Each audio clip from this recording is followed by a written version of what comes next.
for today's Cup of Coffee with Scream. Oh! And we're recording this on March the 1st of 2025. Mm-hmm. Another month, and it's this year already feels like it's been decades old. Yeah. Because it's something every day. It's been... Yeah, and I like think I said, it's been a lot. Yeah. It's just so much and so quick all at once almost. It's like, holy shit. And the collective has PTSD. Yeah. It is acting as that. Evidence, it's there everywhere. Mm-hmm. Heck, we had evidence of PTSD just before we recorded. Yeah. Yeah, it's just like we had started to record, and people that live above us coming down the road and heard this thump, and it's like, oh, God. It was nothing. Yeah. And we're grateful. But it's that type of... Everybody's got that kind of response right now. It's not just us. Mm-hmm. Yeah, it's a collective PTSD. Mm-hmm. It's a... like, it feels like you've been hit several times, and then it's like somebody just simply raising their hand, and then you flinch. Yes. It is very much that response. Just waiting for the other shoe to drop. Yeah, literally. That's another PTSD thing. And I still have remnants of this crud, so, Yeah, but it's like, what's next? That's sort of that feeling. It's like, what's going to happen now? But that is a typical trauma response. And that's fucked up. It That's is. So messed up. It is. And so what is this doing to humanity? It's messing them up mentally. That's what it is. So. And it's they're putting them in a way, it's putting people in a fear state so that they are easily controlled again. Some of them. But there's different responses. There is fight, flight, and freeze. And I think they're also... I don't think the current stuff is agging on it, but I think the previous stuff definitely was banking on civil unrest. Yeah. Very much so. And I think to an extent they still are. Oh, yeah. Yeah, this is what happened. I think people are some of them are finally understanding we are in a war. Mm-hmm. This is a matter of good versus evil. Mm-hmm. It truly is. Some of us have known this for a long time. It is a spiritual battle. Yeah. Every single day. Mm-hmm. I don't think it's just a spirit. Like, it's a mental battle, it's a spiritual battle, and it's a physical battle. Sure. Well, it affects everything, mind, body, and spirit. Yeah. And it's just like, youngest kid and I were discussing this a day before, and the oldest kid had come to the same conclusion, which is, as far as people being nice, there is such a thing as being polite, there's such a thing as being civil, but as far as people expecting other people to always perpetually be nice. Right. Well, it's a very subjective term. Exactly. And and people have blurred the line between nice and kind. And there is a difference. There is a stark difference between being nice and being kind. Right. And as far as it being expected. Yeah. No. You shouldn't expect people to be nice all the time. Like, if they're having a rough day and they're copping attitude, you're going to expect them to have a little bit, if they've had a rough day, might as well just be like, okay, yeah, they're going to be a bit on edge. They're going to be, It is an unrealistic expectation for somebody to be the same every day, regardless of situation and circumstances. Right. And it's completely... It's not realistic to expect someone to be happy all the time. No, it's not. Because happiness, again, there's a difference between happiness and contentment. Mm-hmm. And some of these words have been thrown around to the point that nobody really knows what they mean anymore. Right. And it's like the Disney thing, that it's supposed to be some kind of weird fantasy something. Not in this. It's not, like, dead ass. This reality that we are in currently, it's not it's not Disney. No. It's not that, oh, everything is like, oh, good, whatever, you know, light and fluffy, and the, you know, the enemy always loses. Yeah. It's like that. In some cases, it's like you can see evil doing real bad. In each war, there are multiple battles. Yeah. There's multiple battles. And it's literally that saying. It's like, oh, we won the battle, but not the war. Yeah. Yeah. And it's just like for everybody, it's a fight every single day. For some of us, more so than others. Yeah. You know, if it's a matter of depression or PTSD or whatever that you're going through, and everybody is going through something. Mm-hmm. Everybody, like literally, everybody's going and everybody has their own shit to deal with. Everybody has their own journey. Mm-hmm. Like it is like it's their personal journey, what they have to deal with, and and how to flow through that, how to swim it. And to have other people sit back and armchair quarterback. Mm-hmm. Being like, oh, you didn't do this right. You should have done this. Oh, I would have done this. I would have been done blah, blah. Well, why didn't you? Exactly. And the thing is, they do not have a clue. They think they know what they would do. Mm-hmm. No one truly knows what they will do until they are standing there in that moment. I don't know. I could tell you what I would do if a UFO landed in our yard. I would shit. It's just a given. Yeah. Well, other than that, that's a pre-programmed response. Yeah. My God. It just, like I said, to know yourself, and that is something that most people will try anything and everything to avoid, because while they're busy trying to scrutinize other people, that could have been time that they spent getting to know themselves. Mm-hmm. Learning about themselves, learning their strengths, their weaknesses, what they need to work on. Right. As far as their responses to situations, stuff like that. You know, it's... Instead of these infantile reactions. Mm-hmm. Not everything has to be like an immediate reaction. It's not supposed... Like, some cases you cannot be reactionary. Right. But I mean, if somebody calls you an ugly name instead of this... Like, everybody's like 12 years old. Right. If somebody calls you a name, you could either say something back to them, or you just be like, you give them a look. Just sit there and go, okay. Yeah. It's like, all right. Pee Wee Herman, that. I know you are, but what am I? I know you are. Yeah, you could do that childish thing.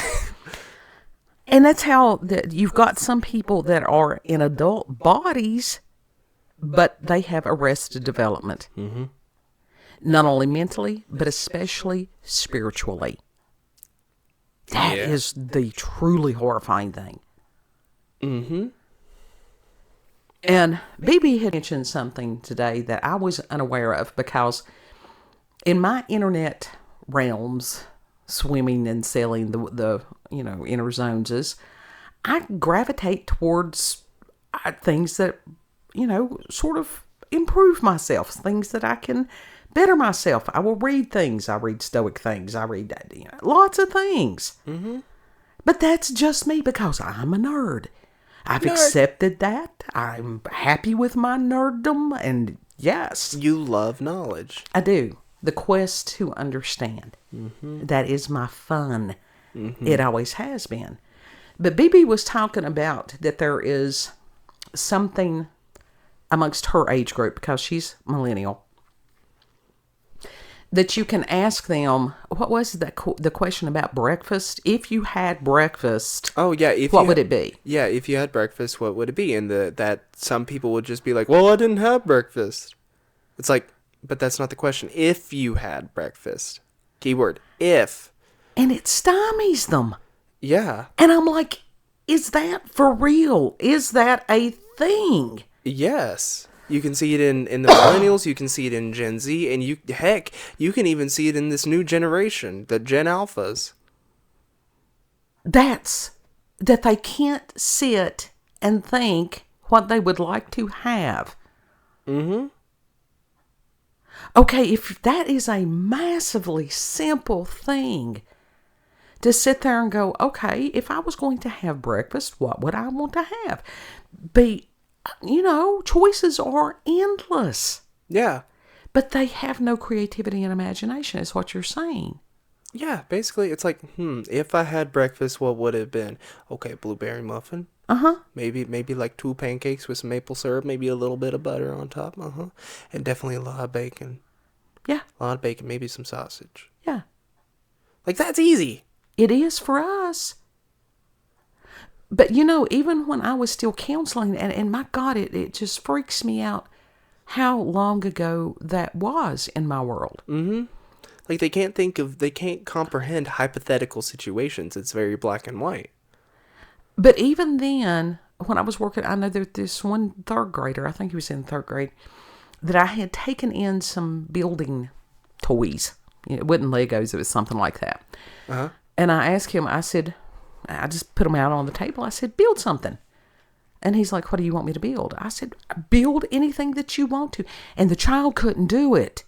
It's like, literally, these blocks are yours. You can do whatever you want with them. And I create wondered, whatever. That was, like I said, that was what? That was in 2013. Mm-hmm. And it's just, it may have been 2012, but give or take a year there. And it's like, what? Mm-hmm.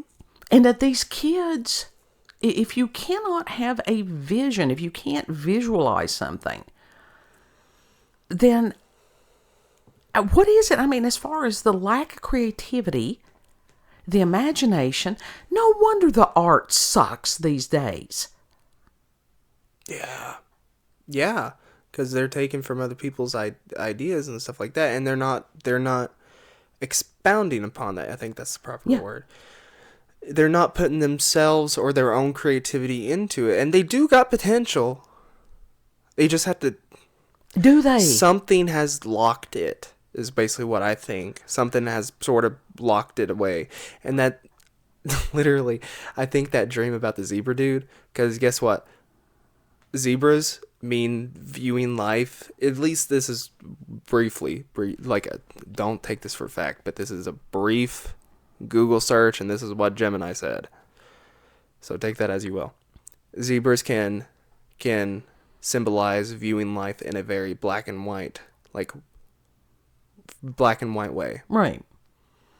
There's not really any gray in zebras.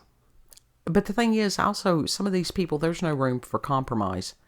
So we understand this tribalism that's going on right now. Yeah. That is it that they don't want to reach across and try to see somebody else's point of view, or that they are incapable of it? That's scary. Yeah, that is scary. And we really don't know the answer to it. I think some people genuinely are incapable of having creativity, or it has been sort of just like stifled so much. Or even understanding someone else's point of view. But yeah, I think seriously, I think it's the same way, the same concept, It's been either stifled or to the point that they can't.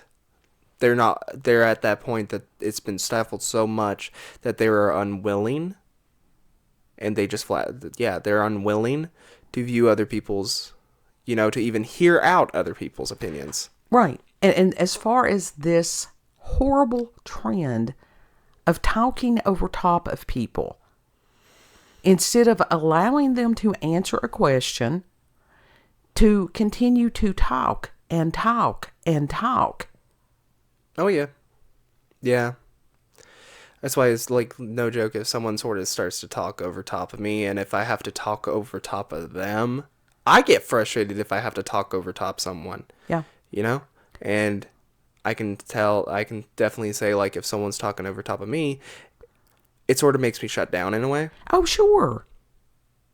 Absolutely. And I understand that those of us that are neurospicy, a lot of times we will get excited or whatever it is, and we do trip over somebody else's words. Mm-hmm. But a lot of times it's a matter of us being aware and catching ourselves and going, wait, I'm sorry. Yeah, if I Sometimes I do talk over top of people. It's because if I don't, sometimes it's like if I don't say it right then and there, I will completely forget it. And It's an impulse control type thing, almost. Yeah, but it's also like it's just how my brain is wired too. Yeah. It's like no joke. If I do not say it, I will forget it. Mm-hmm.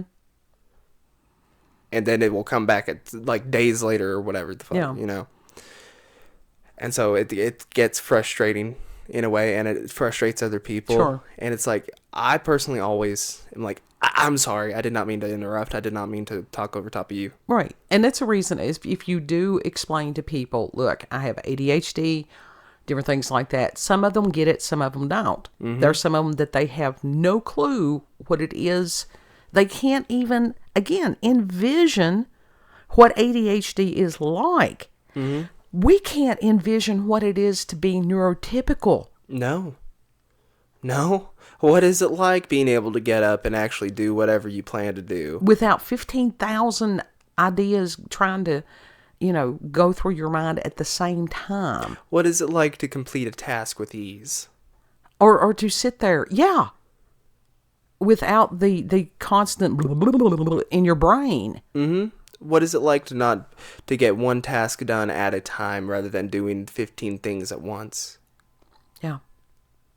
And I will tell you something, as an individual that has other family members that are neurospicy, it will wear you the fuck out. Because everybody wants their shit done automatically. They expect you to stop whatever you're doing and take care of their shit. Mm-hmm. And it's exhausting. But it's like, I cannot imagine. And I think part of it could be for these kids, the constant distraction. And our brains are not wired to have constant chronic distraction. No, because it completely, it disrupts the thought processes. It disrupts the brain. And to an extent, it definitely does deteriorate certain functions of the brain. Mm-hmm.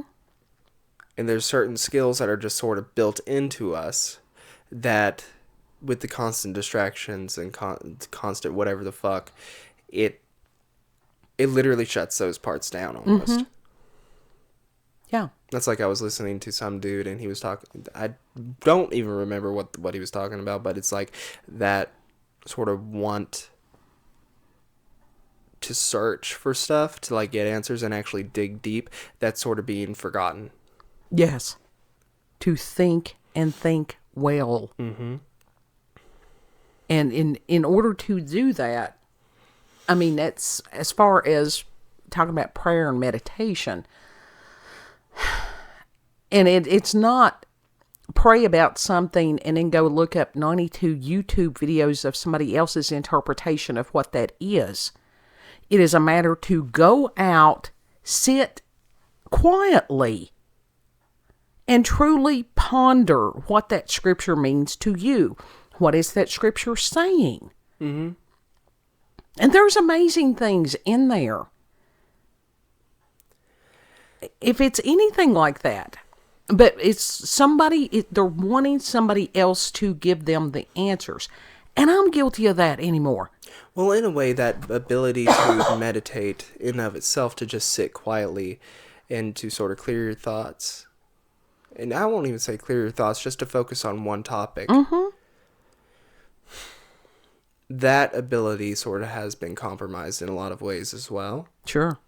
And I know for me personally, it's very difficult for me to sit and just try to stay on one topic and one topic only, or just clear my mind completely, because a lot of other things will start to rush in and bombard and clutter, and it will literally stack on top of each other to the point, at certain points, other intrusive thoughts will start to come in, and I will have a panic attack, which will just completely throw me off. Sure.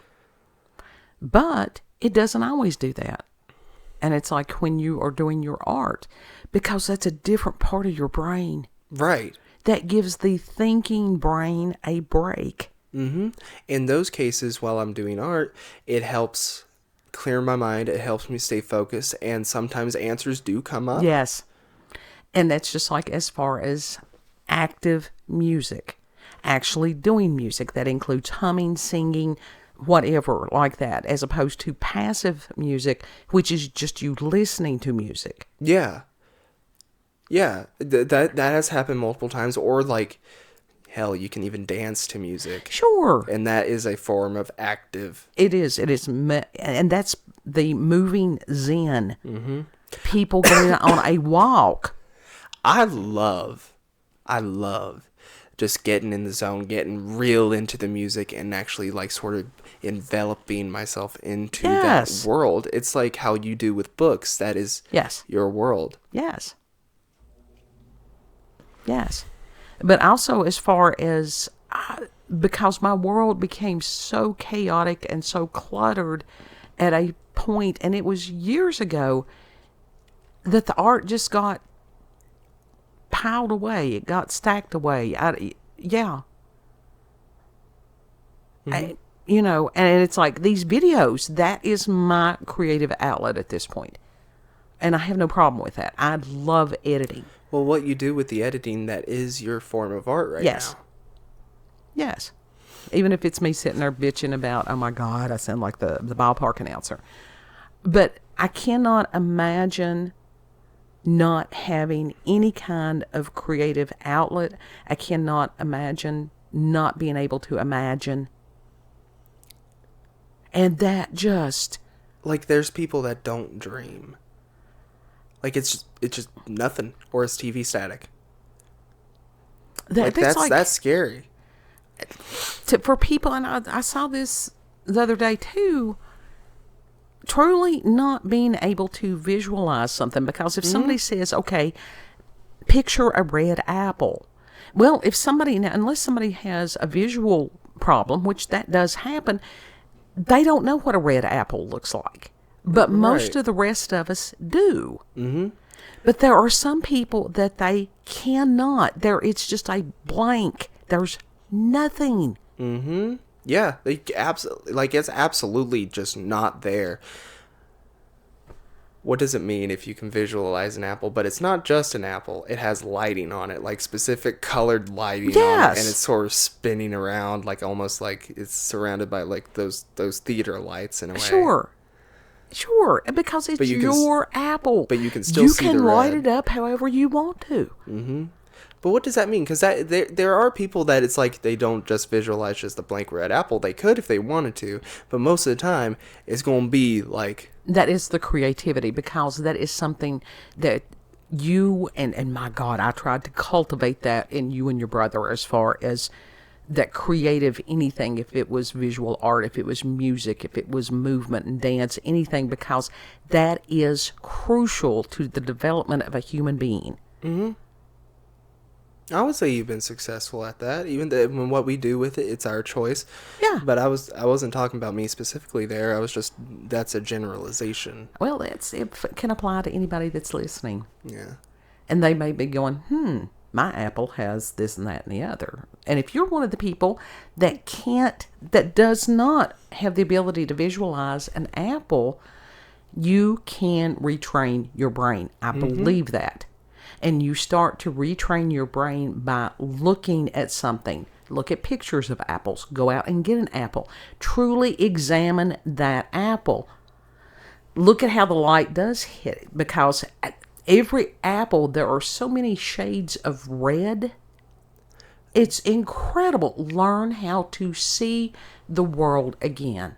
And even as far as the blending between the colors, like the various shades of red, and you can see like all the little specks on it and stuff like that. And the intricacy in it. It's incredible. And that's where the magic can just unlock itself. Mm-hmm. A blade of grass. Yes. There's a lot of detail in a blade of grass. Absolutely. Things that people take for granted. Mm-hmm. But it does concern me with these kids. But when she said that, it just sort of blew my mind. And I'm like, you're joking. I was hoping she was joking. It's honestly a scary thing.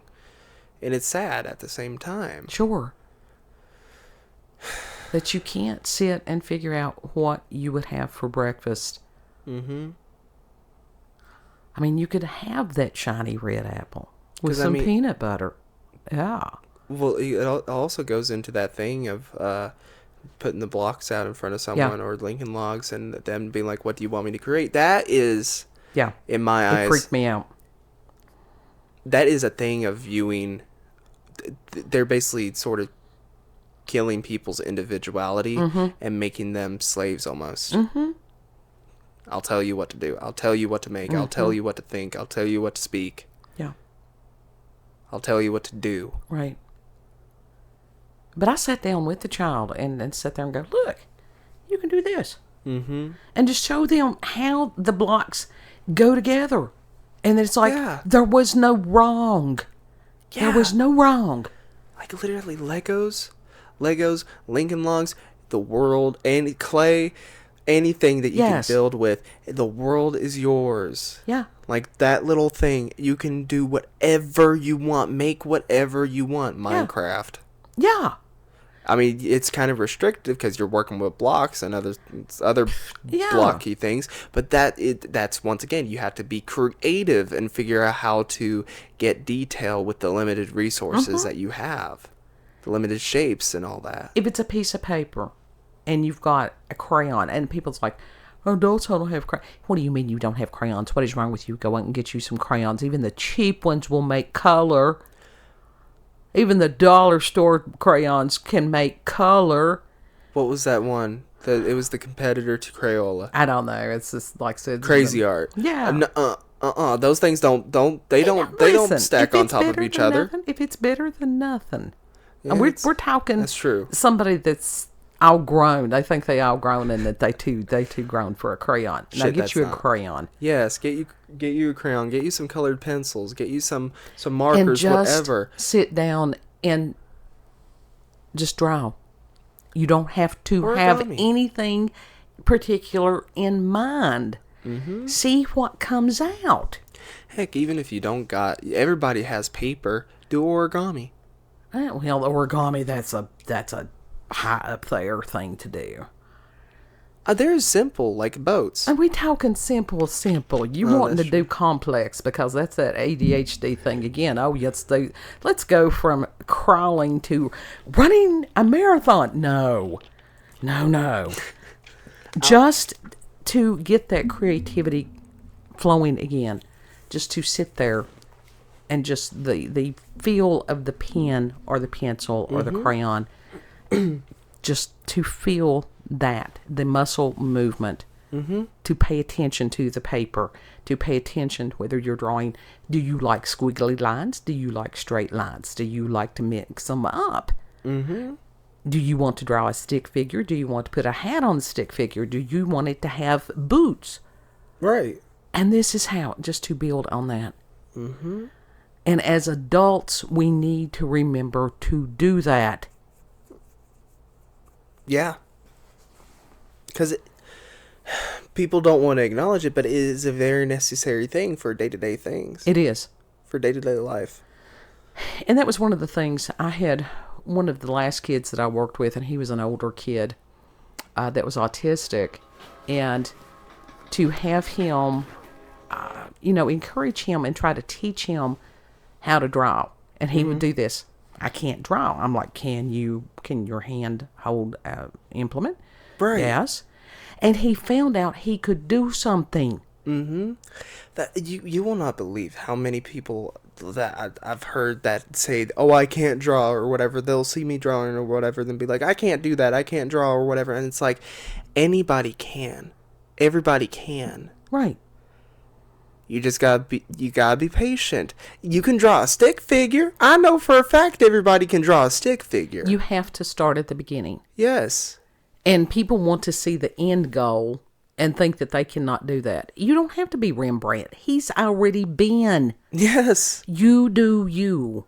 Mm-hmm. You can take inspiration from other people, sure. but at the core of it, it's your art. It's your creativity. It's your mind. It's your thought processes. Yes. That needs exercising. Mm-hmm. And if you've got young people around you, teach them how to be creative. My God, to have a box and a young child, that is just an incredible thing. If a young child, people do want to do all this stuff, and these electronic devices, please, please, please do not do that with young children. Please.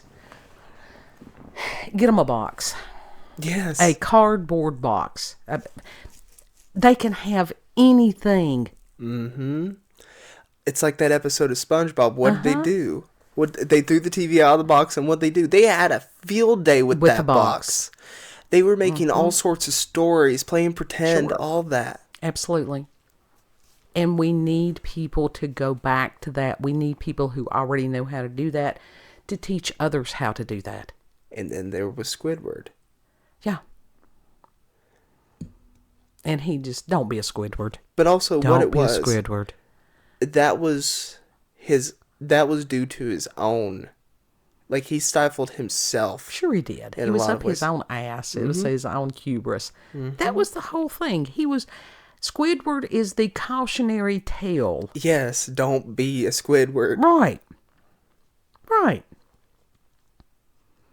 So, the world we live in. Although I wouldn't say that it's a good idea to be a Patrick either, But. Well, no, but I will tell you this. Patrick, with his one brain cell, he was content. Yeah, he was happy with whatever almost. Yeah. He vibed to SpongeBob. Sure. They were friends. They were buddies. Best friends. Yeah. And they had absolutely incredible adventures. They did. Oh, everybody's having an incredible adventure now. Supernatural, paranormal. Oh, my God. We have incredible adventures every day. We do. We do. I thought I had hit the easy button for this morning. It didn't work out that way. It's okay. And it's okay because God got us all through. It's all good. Mm-hmm. You want to tell the people where we can be found? Yeah, you can find us on BitChute, Rumble, and YouTube at Rolanda's Cup of Coffee with Scream. Also, check her out on X, previously known as Twitter, Rolanda COCWS. I have to ask her if y'all want to follow me on there too, I'm a shit poster. Tell them your thing. Shit poster. I actually have his handle for X there in the description box. Do you look at the stuff I post? If it comes up on my feed, I do. See, that's what happens with me. That's why I don't like all your shit, because sometimes sometimes it will pop up and sometimes it doesn't. But if it does, I'll like it or I'll respond. I don't care. I just put it out there. If it does not, I don't care if somebody likes it. They like it. I don't need the cyber pats on the head. I really don't. I reposted that for you. Now I did. Now thank you. The fact that Danny Trejo liked to comment, that meant something. That's fucking awesome. That really did. You've had a lot of people respond to you. Yeah, well, I'm not usually doing something that stupid. No. Usually. That stupid? It depends. It's never stupid. It's always very... You can follow me. It's that alien. Mm-hmm. It's actually there in the description box. Mm-hmm. Pretty high up on the description box. Yeah. Know that you are loved. Treat other people the way you would like to be treated. Mm-hmm. And Lord willing, we'll see you on the next cup. That's the ADHD brain.